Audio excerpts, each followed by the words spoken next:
I'm just here and I got you back to a new Simpsons video, and we are back with a new re-reviewing of my favorite Simpson episodes, and this one is very emotional. I actually, in one particular part, of course, in this episode that, again, I will get to, and if you've seen this episode, you know what I'm talking about, especially with it being, having a death of one of my personal favorite characters of the show, and it really hit me hard.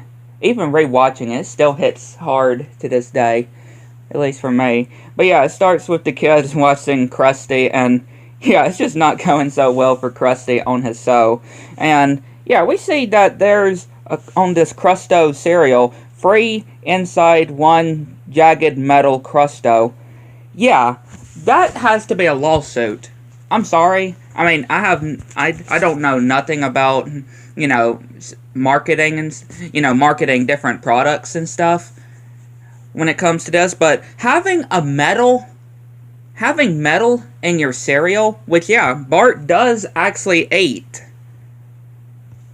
Yeah, you could get, I'm sure you would get sued for that. Because, yeah, having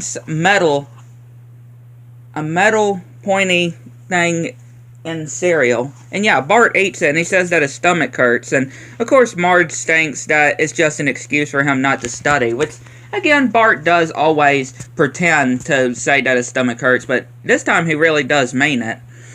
And even Mrs. Krabappel says that's a lame excuse for an excuse. And, yeah, we even see that Milhouse is eaten by a snake. And apparently a bunny, too. And the lunch lady is apparently in the nurse's office, and yeah, we see that groundskeeper Willie is speaking German or French. And yeah, we see Principal Skinner and Superintendent Chalmers coming in, and they see that Bart is knocked out. And different other kids get eaten by the snake as well.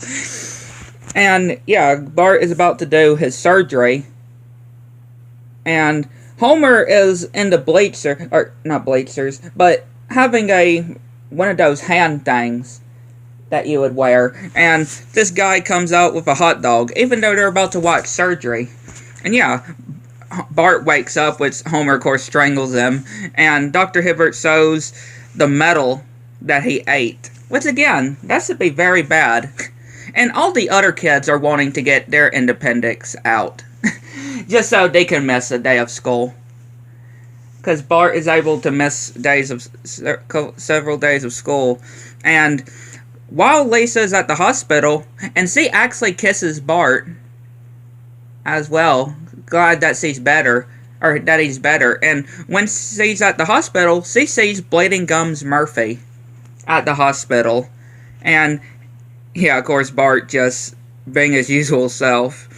And yeah, Bleeding Gums tells about what's been happening to him, and again, a lot of funny things that he was doing as well. And Krusty is on, or Kent Brockman is talking about with Krusty, and how with the whole metal that Bart was having to get taken out, and him eating one of the Crustos, even though it was a regular one. Apparently it was poisoned, the one that he ate. And Lisa's getting ready for her thing tonight, and visiting Bleeding Gums again, even showing that she didn't brush her teeth so she could be like Bleeding Gums. And yeah, they start playing, and he actually gives Lisa his saxophone for good luck. Like, yeah, that's actually something. Again, Lisa admires Bleeding Gums Murphy. He's like her hero. And that's actually something for him to give her his saxophone.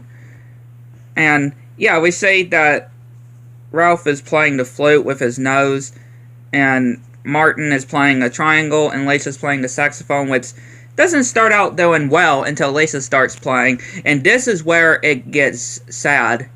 Like I said, it just, something hit me, even to this day. When I first watched it, it was very sad as well. I about cried, and I about did the same thing on when I rewatched it. But when Lisa goes back to the hospital to see Bleeding Gums, she sees one of the nurses, and she breaks the news that he died. He passed away. And again, Lisa never got a chance to tell him how he mean to her. And Homer doesn't really fix the situation, and yeah, Maggie puts the pacifier in his mouth, and yeah, Bart is saying that he hears when you die, you turn into something else. No, not exactly. And he has this imagining of the school being destroyed, and Principal Skinner getting in trouble with the cops because Bart is a butterfly. And yeah, Grandpa Abe Simpson not doing so well, better at it. Marge does try to tell Lisa, as long as we remember them, right? The ones that we love. And again, I can relate. Of losing someone. So, yeah, I can definitely understand Lisa's pain. And yeah, of course, nobody even showed up for his funeral besides Lisa and the pastor, or the reverend, because Bleeding Gums did mention that he didn't really have much of a family. And yeah, apparently the hot dog guy is at the funeral as well. And yeah, Bart is being given $500, which he imagines what he's going to do with the $500. And Lisa is wanting to do an honor Bleeding Gums Murphy, which of course they don't have any of his music. Which Lisa says one of Bleeding Gums Murphy's songs, which comic book guy crosses out the $250 to make it $500. And Lisa finds $500 just randomly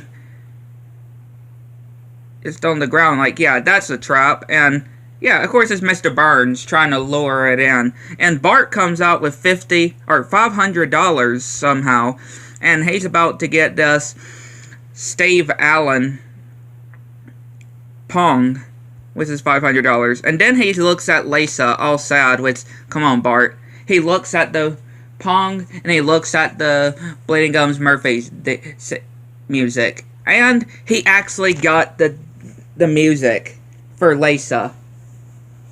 That is so touching, though. And of course, she thanks him. And he was like, you were the only one that believed me when I said that I was in pain. When I had that metal in my belly. You're the only one that believed me. And that's why he got it for her.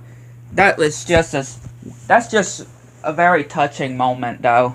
For Bart to actually do this for Lisa, though. And, yeah. They actually get it to work. Or put on the music. And everybody starts listening to it. And Bleeding Gums Murphy appears in the clouds. And, yeah, we just see, 3 others. Mufasa, Darth Vader, and I think it's that, or the voice actor, you know, that voiced Oogie Boogie, Mufasa, Darth Vader, and I know some other things too, but, you know, I think it's supposed to be him. And, yeah, they played the saxophone together for the last time. It does end in a touching moment, but again, just that moment when Lisa saw, or broke the news that Bleeding Gums died, like, yeah, that really hits hard, though. That really hit hard. And I know how that feels, though, to lose somebody that you loved, or your loved ones. One of your loved ones, or, again, somebody that you admired. But yeah, I'd like to know what y'all think. Let me know, guys, below. Catch you next one.